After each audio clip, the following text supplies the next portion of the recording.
What's up guys, welcome back to our video. In this video, I will show you how to check how much money is on Sun Bucks EBT card. So if you're looking for a way to check how much you have on your Sun Bucks EBT card, well, this one is quite simple. So first thing that you want to do is you want to get your actual card. Now, in your card, this is where you should be able to see a bunch of details about your card, like for example, the 16-digit that is available on your card. And also, if you go to the very back or at the back of your card, you should also see the customer service hotline.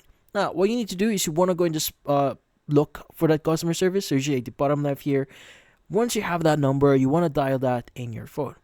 Now, in your phone, what you need to do is you want to follow the prompts that you will be hearing from their hotline. Now, you want to choose the option that says check balance, and it has a corresponding number. So go and just press that number and just wait for them to respond.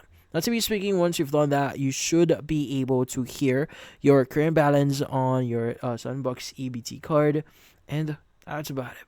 So currently, this is the only way for you to check how much money you have right now on your Sun Bucks EBT card. So it's best to see or to reach out to their official channel here to get your current balance. But that's about it. So if you found this video helpful, don't forget to leave a like and subscribe to our channel. Thank you for watching.